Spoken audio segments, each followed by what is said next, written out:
Welcome to Gifted Underachievers, the podcast for mid-level creatives with delusional ambitions. In this short segment, James and I exchange tips and tricks for how to get unstuck. All right, so let's talk about what to do when you get stuck as a creative. And the way that I think about it is the creative subconscious needs to be activated or needs to speak, right? It needs the space to be able to speak. Yeah. So as a writer, when I'm sitting in front of, whether I'm writing by hand or on the computer, which I do for most of my work, and I get stuck, I'll always try a bunch of stuff. And then if it doesn't work, if I feel like I'm just forcing it, I need to get away. Need to get away from the computer. I need to get out of the office.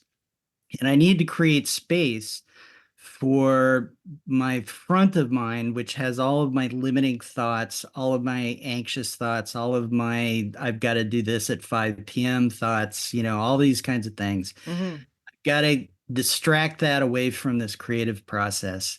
And I've got to let the subconscious, which is always churning away on these deeper level kinds of things, and I've got to give that the space and the time to work.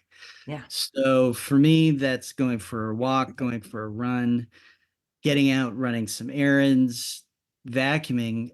And almost always what happens is I'll be in the middle of one thought as I'm doing a different activity. And the subconscious speaks to me, and all of a sudden I'll have a solution or the parts of a solution or an idea how to find the solution to the problem that I'm working on.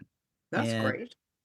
Yeah, and it feels a little, mindfully wokey kind of, but there's a lot of science actually behind it, and it works.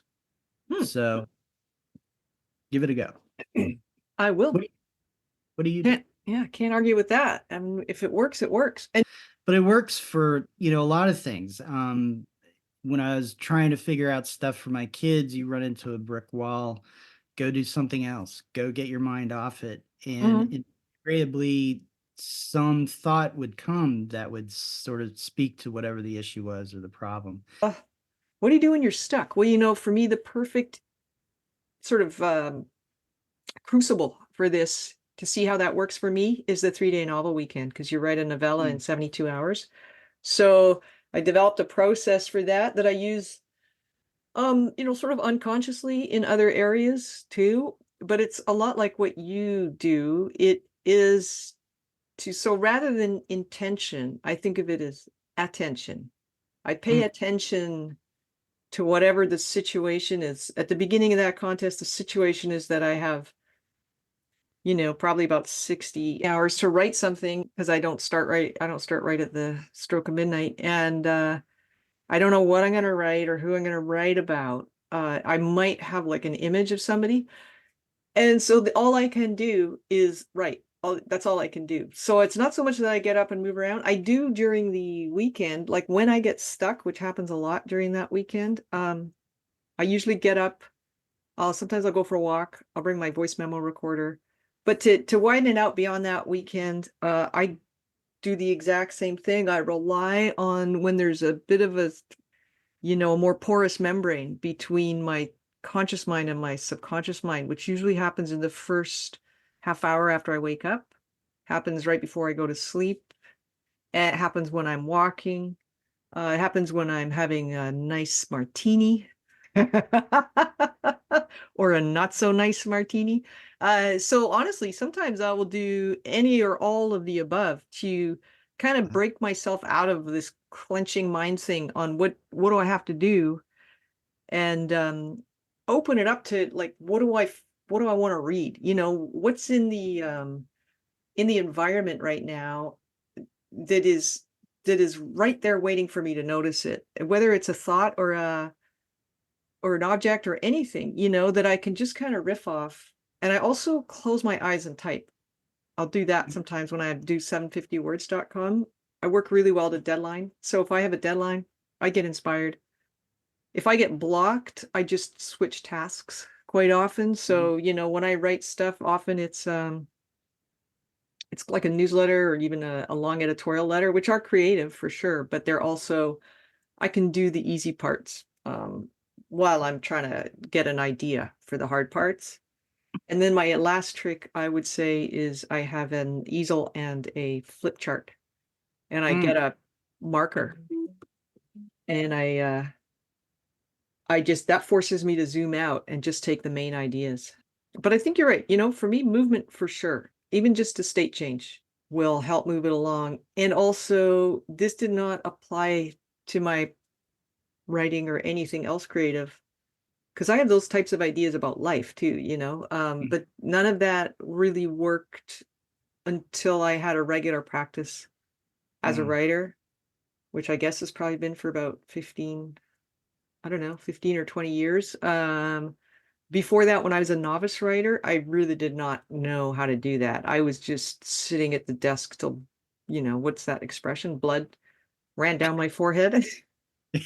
Yeah, out your ears and sprays from your eyes. And Yeah, getting frustrated. So there is a certain amount of trust now that whatever I'm trying to do, I do actually have the tools to do it, and I just gotta get out of my own way.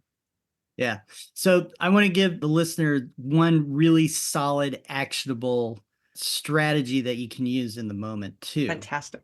And this is a method to turn the front of the brain off that's having all the confusing thoughts that's stuck, and being able to very quickly access that sort of more subconscious, deeper level thinking. And I got this when I was a reporter. You write a lead to a news story, which is the first paragraph. It has to be really sharp.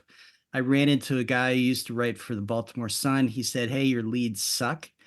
And I said, "Okay, how do I fix them?" And he says, "This is what I used to do. So here it is. You recognize that you're stuck. You sit with the page, either it's the blank piece of paper or where you're stuck. You think about what it is that you're trying to do. You think about what you're writing. You think about, how you want to move it forward. You take a breath, a moment, take that breath, take that moment, and then you say out loud to yourself, you won't fucking believe this, but you Mm, write immediately what comes to your mind. yeah. Immediately.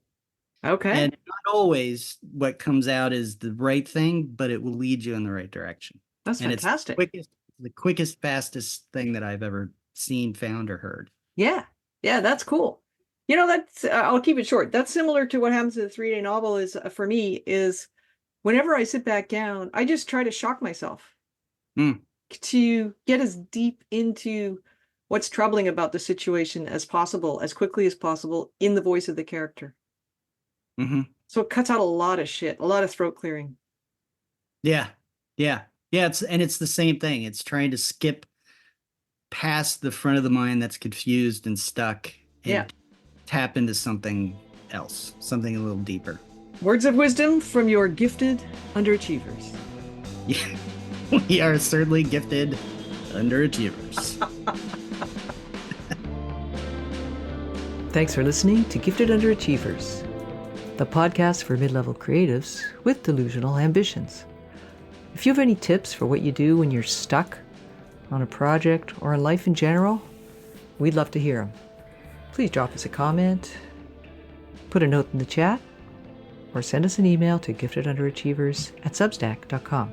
Have a great day.